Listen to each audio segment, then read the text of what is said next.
Okay, let's dive in. Welcome back to the Deep Dive.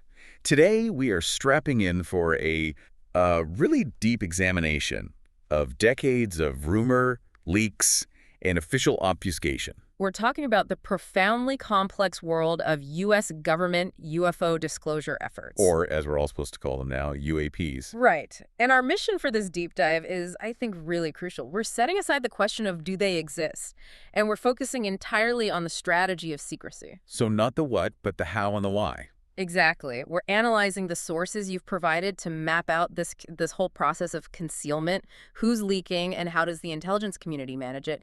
It's really a study in information control. And that control, it starts right at the beginning, doesn't it, with the language itself? It absolutely does. Our sources highlight that the U.S. Air Force actually coined the term UFO, unidentified flying object, way back in 1952, and they did it for a very specific reason. They wanted to stop everyone from saying flying saucers or flying discs. Why? What was so dangerous about flying saucer? Well, think about it. Those older terms, saucers, discs, they carry this immediate, undeniable implication of something unconventional, something probably extraterrestrial. So UFO was a way to sanitize it. It created an administrative box, an unknown aerial anomaly. It could be a weather balloon, a misidentified plane, anything but what people were really thinking. It just fundamentally changed the debate.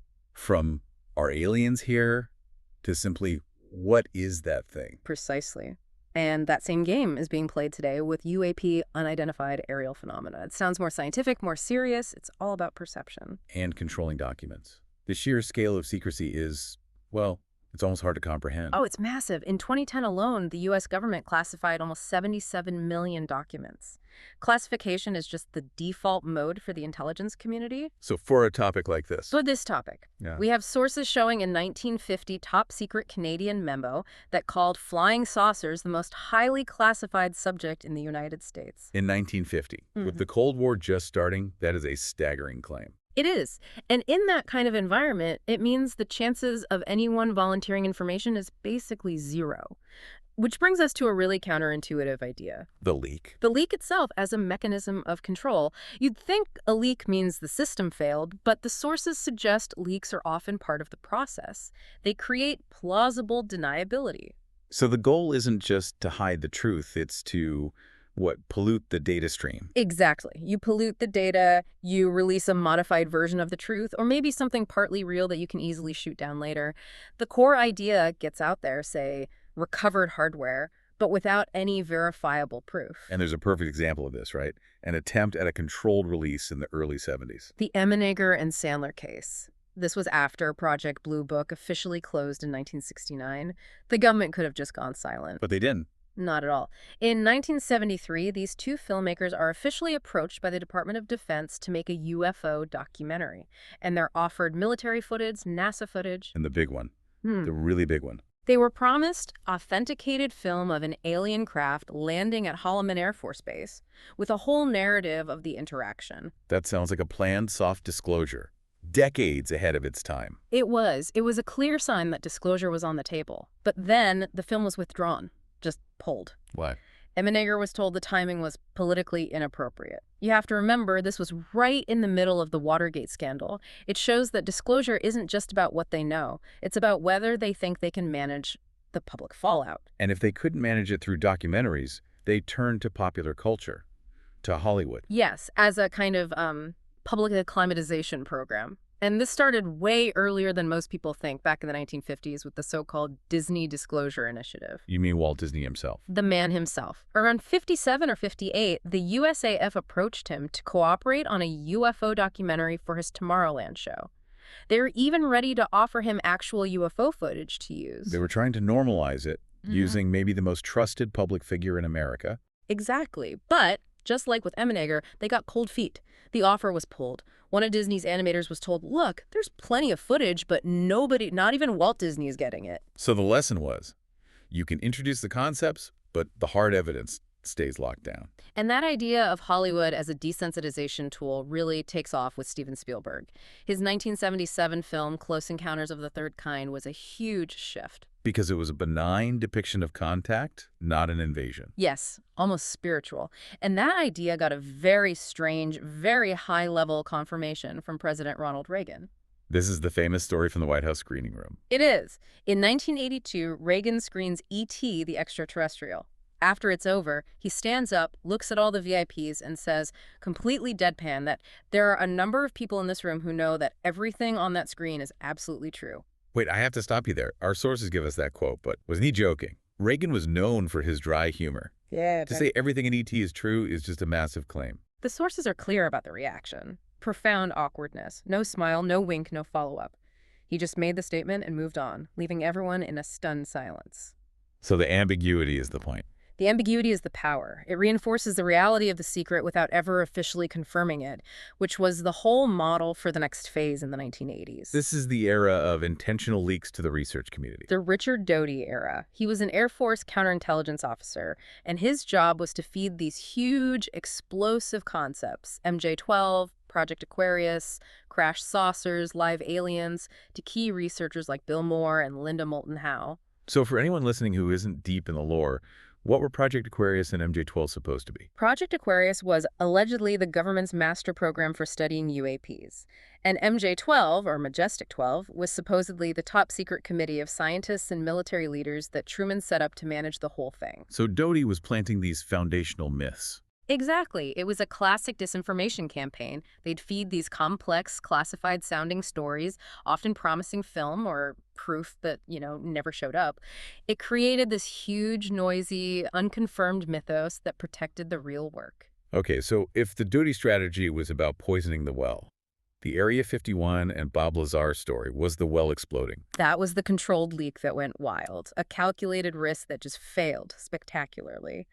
By 1988, rumors about back engineering were already out there.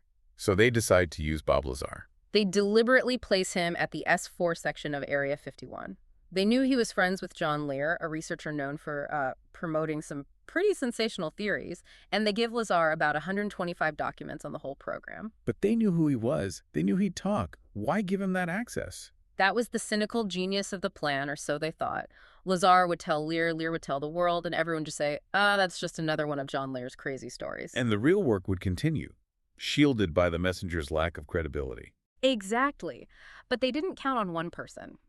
Emmy Award-winning investigative reporter George Knapp. Knapp gave the story credibility. He made it viral. It forced public attention onto the base like never before. Suddenly you had tour buses showing up to look down over the most secret base in the world.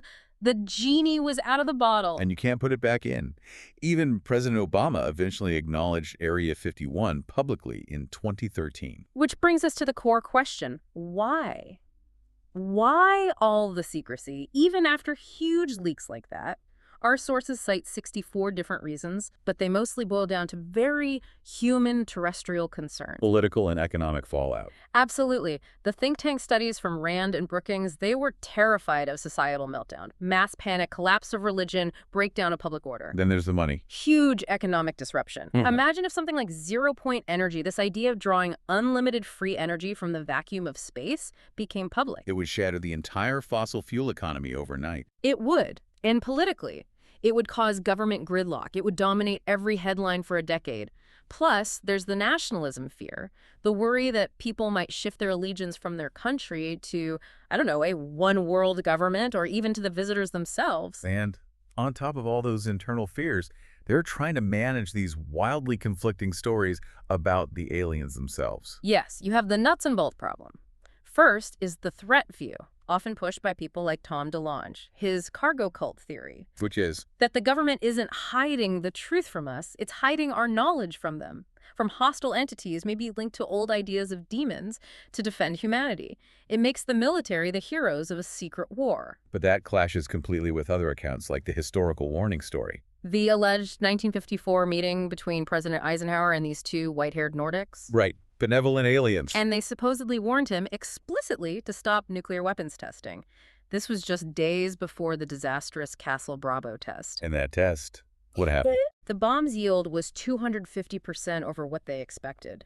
It caused this unprecedented radiological contamination.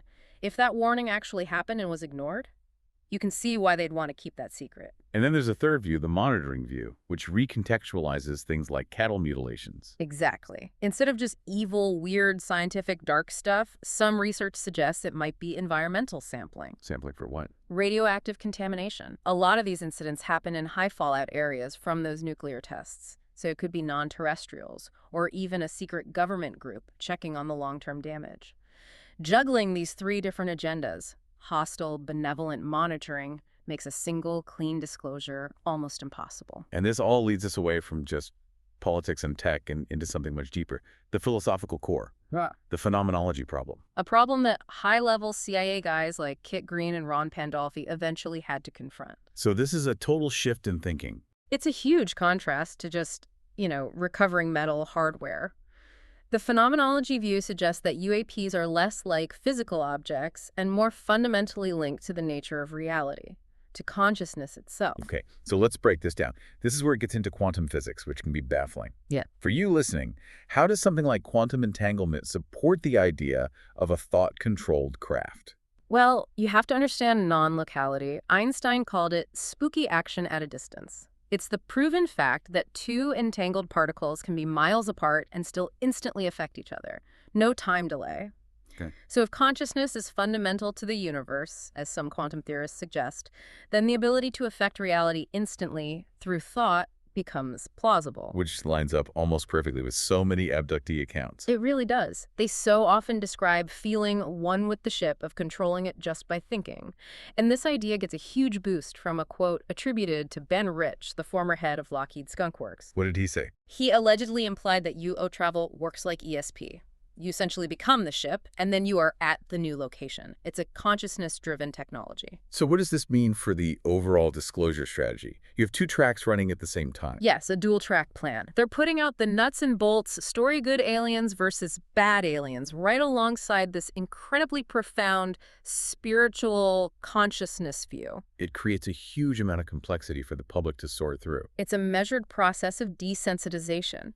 Which brings us to the final conclusion about the strategy itself, the ultimate goal of all this complexity. Cognitive cushioning. Exactly. First, you leak the most unbelievable, ridiculous, frightening stories you can. Think about the Serpo tale, the alien exchange program, or the reptilian narratives, the most bizarre claims possible. You intentionally circulate the wildest stuff first.